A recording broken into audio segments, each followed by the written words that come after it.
Okay, we're here with Samantha Bluske before the California International Marathon 2015. This is going to be your second marathon coming up. How are your thoughts heading in? I'm really excited. Training has been going really well, really consistent. I feel a lot more prepared overall for this marathon than I did for my first one.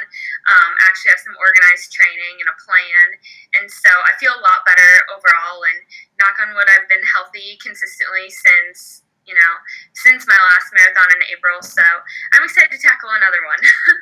So tell us the story about your first marathon in April and kind of what happened and yeah, go into that.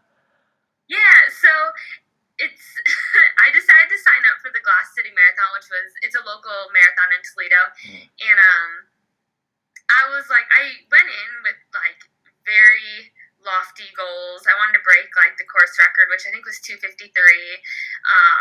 and I just wanted to have fun with it. And I got going into it. Started off pretty slow, pretty conservative, and I started feeling like really good around like mile 15. Someone told me I was on like track to hit the B standard for the trials, and so obviously I got like super excited, and that kind of got me through like the next 5 miles.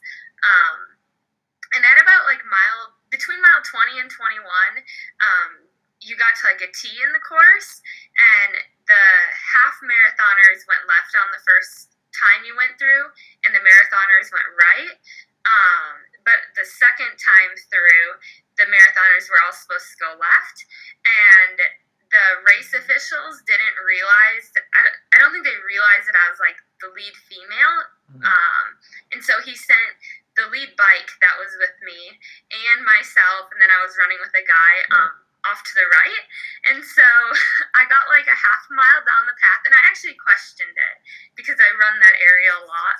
And I was like, I know, like, we're about 4.5 miles like back to campus where the race finished, and I wasn't gonna like go against the race officials, so I just followed the bike. And then we got like a half mile down the path, and a guy on a golf cart came up and said we were running the wrong way. And so at that point, I was pretty mad because I knew I was on track to run a pretty good time. And so turned around, ran back, and I finished in like 2:47. But my Garmin said I was a mile over. So I think some people would think, hey, my first experience didn't go so well, and not be so happy with the marathon distance. It seems like that hasn't stopped you from tackling the distance and continuing to go after it. Oh, heck no. It made me more excited. Like, obviously, there were a lot of emotions right after it because,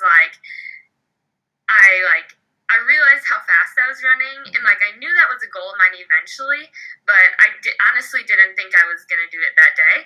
And so, when I finished, I was just, emotionally all over the place. But then afterwards, a few days later, I realized that, it just made me, more excited and, more fired up to tackle another one. And, I mean, now it's been such a long time since I've raced last that I'm just, itching to get out there.